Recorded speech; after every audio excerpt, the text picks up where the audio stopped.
this thing looks pretty sweet. The main thing with this guy is the hinge is broken, so we'll shell swap this guy. So let's begin with disassembly.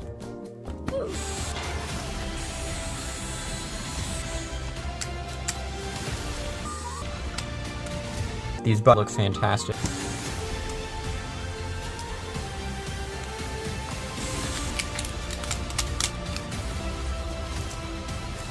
Alrighty, we have our screens, our board,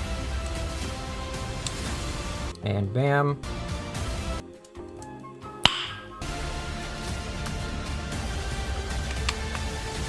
Perfect.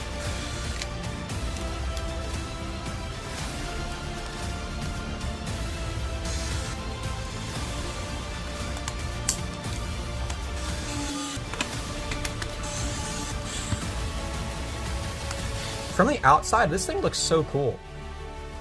And then you just open it up.